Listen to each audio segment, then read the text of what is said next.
ನಮಸ್ಕಾರ. ರಿವ್ಯೂ ಚಾನೆಲ್ಗೆ ಸ್ವಾಗತ. ನಾನು ಸೌಖ್ಯ ಗಾಂವ್ಕರ್. ಸಿದ್ದರಾಮಯ್ಯ ಸರ್ಕಾರಕ್ಕೆ ಮತ್ತೊಂದು ಶಾಕ್ ಕೊಟ್ಟ ಕೇಂದ್ರ ಸರ್ಕಾರ.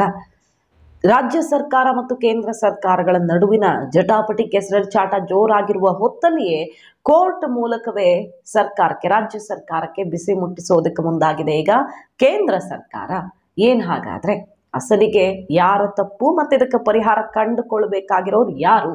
ಮಾಹಿತಿ ಮುಂದೆ ಇಡ್ತಾ ಇದೀವಿ. ಮಿಸ್ ಮಾಡಿದ್ರೆ ನಮ್ಮ ಚಾನಲ್ನ ಸಬ್ಸ್ಕ್ರೈಬ್ ಮಾಡಿ, ನಿಮ್ಮ ಅಭಿಪ್ರಾಯ ಕಮೆಂಟ್ ಮಾಡಿ ತಿಳಿಸಿ. ಎಸ್ ವೀಕ್ಷಕರೇ, ಶಿರೂರು ಅನಾಹುತ ಯಾರು ಕೂಡ ಮರೆಯೋದಕ್ಕೆ ಸಾಧ್ಯವೇ ಇಲ್ಲ. ಇನ್ನು ಎಷ್ಟೋ ವರ್ಷಗಳ ತನಕ ಜನಕ್ಕೆ ಮನಸ್ಸಲ್ಲಿ ಉಳಿಯುವಂತ ಅನಾಹುತ ಆಗಿದೆ. ಮೈ ನಡುಗು ಹೋಗಿದೆ. ಉತ್ತರ ಕನ್ನಡ ಜಿಲ್ಲೆಯ ಆ ಗುಡ್ಡ ಕುಸಿತದಿಂದ ಆದಂತಹ ಅನಾಹುತ.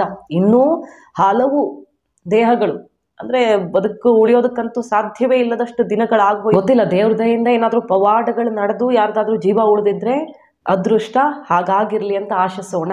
ಆದ್ರೆ ಲಾರಿ ಡ್ರೈವರ್ ಅರ್ಜುನನನ್ನ ಹುಡುಕೋದಕ್ಕಾಗ್ತಿಲ್ಲ. ಆತನ ಫೋನು, GPS ಸಂಪರ್ಕ ಮತ್ತೊಂದು ಎಲ್ಲ ಏನೋ ಒಂದು ಕೊನೆಯ ತನಕ ಒಂದು ಆಸೆ ಉಳಿಸ್ಕೊಂಡಿತ್ತು. ಆದ್ರೆ ಅದು ಕೂಡ ಸಾಧ್ಯವಾಗೋ ರೀತಿಯಲ್ಲಿ ಕಾಣಿಸ್ತಾನೆ ಇಲ್ಲ. ಕೋರ್ಟ್ಗೆ ಈಗಾಗಲೇ ಮಾಹಿತಿ ಕೊಟ್ಟಾಗಿದೆ. 8 ದೇಹ ಏನೋ ಹೊರಗಡೆ ತೆಗೆದಿದ್ದಾರೆ. 10-12 ಜನ ಸಿಕ್ಕಾಕೊಂಡಿದ್ರಲ್ಲಿ 8 ಜನರನ್ನ ತೆಗೆಯಲಾಗಿದೆ. 70% ಕಾರ್ಯಾಚರಣೆ ಪೂರ್ಣವಾಗಿದ್ದು ಇನ್ನೂ 4 ಜನ ಅಂದ್ರೆ ಅವರು ದೇಹದ ರೂಪದಲ್ಲಿ, ಮೃತ ರೂಪದಲ್ಲಿ ಪತ್ತೆಯಾಗ್ತಾರೋ, ಪವಾಡ ಸದೃಶವಾಗಿ ಏನಾದರೂ ಬದುಕು ಬರ್ತಾರೋ ಗೊತ್ತಿಲ್ಲ. ಬಹುತೇಕ ಅವರ ಪರಿಸ್ಥಿತಿ ಏನಾಗಿರುತ್ತೆ ಅಂತ ಊಹೆ ಮಾಡ್ಕೊಳ್ಬಹುದು. ಈ ಶಿರೂರು ಅನಾಹುತಕ್ಕೆ ಸಂಬಂಧಪಟ್ಟಂತೆ ಈಗ ಆಘಾತವನ್ನು ಕೊಡ್ತಾ ಇದೆ ಕೇಂದ್ರ ರಾಜ್ಯ ಸರ್ಕಾರಕ್ಕೆ.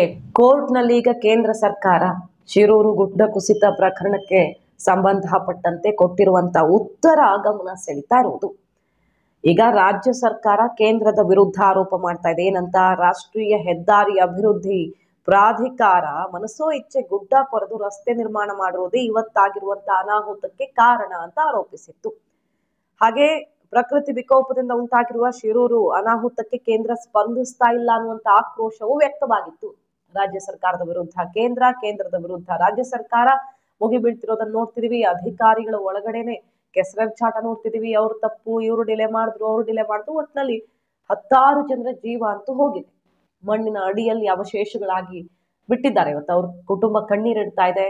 ಕೇರಳದ ಅರ್ಜುನ್ ಫ್ಯಾಮಿಲಿ ಕೋರ್ಟ್ಗೆ ಹೋಗಿದ್ದನ್ನು ನೋಡಿದ್ದೀವಿ ನಾವು. ಘಟನಾ ಸ್ಥಳದಲ್ಲಿ ಲಾರಿಯ GPS ಕೊನೆಯದಾಗಿ ಲೊಕೇಶನ್ ಪತ್ತೆಯಾಗಿರೋದು.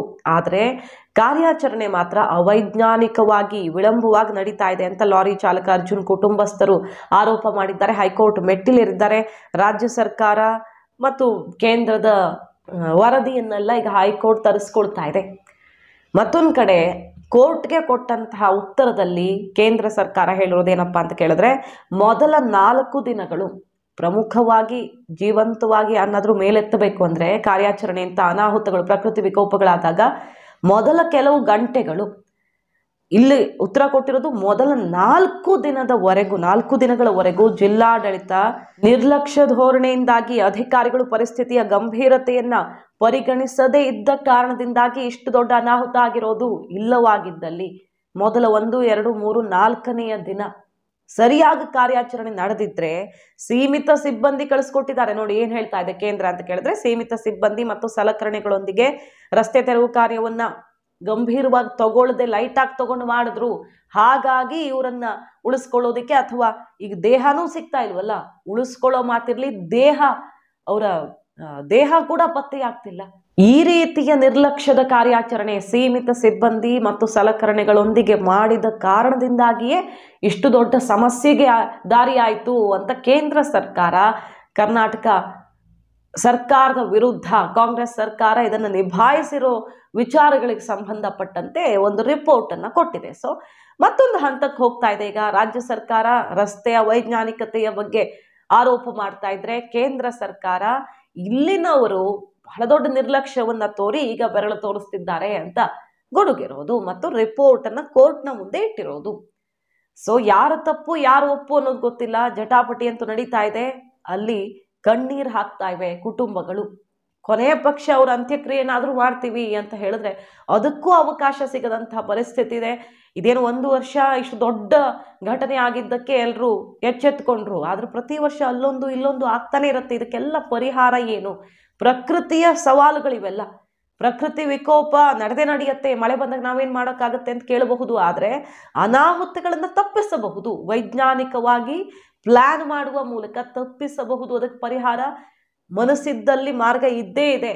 ಆ ನಿಟ್ಟಿನಲ್ಲಿ ರಾಜ್ಯ ಮಾಡುತ್ತೋ ಕೇಂದ್ರ ಮಾಡುತ್ತೋ ಒಟ್ಟಿನಲ್ಲಿ ಜನಕ್ಕೆ ಯಾವ ದಾರಿ ತೋರಿಸ್ತಾರೆ ಕಾದ್ ನೋಡಬೇಕು. ಈಗ ರಾಜ್ಯ ಸರ್ಕಾರದ ತಪ್ಪಿನಿಂದ ಇಷ್ಟು ದೊಡ್ಡ ಅನಾಹುತ ಆಗಿದೆ ಅಂತ ರಿಪೋರ್ಟ್ ಅನ್ನು ಕೇಂದ್ರ ಕೊಡ್ತಾ ಇದೆ. ಮಾಹಿತಿ ನಿಮ್ಗೆ ಇಷ್ಟ ಆಗಿದ್ರೆ ಮಿಸ್ ಮಾಡಿದ್ರೆ ನಮ್ಮ ಚಾನಲ್ನ ಸಬ್ಸ್ಕ್ರೈಬ್ ಮಾಡಿ, ನಿಮ್ಮ ಅಭಿಪ್ರಾಯ ಕಮೆಂಟ್ ಮಾಡಿ ತಿಳಿಸಿ. Thank you.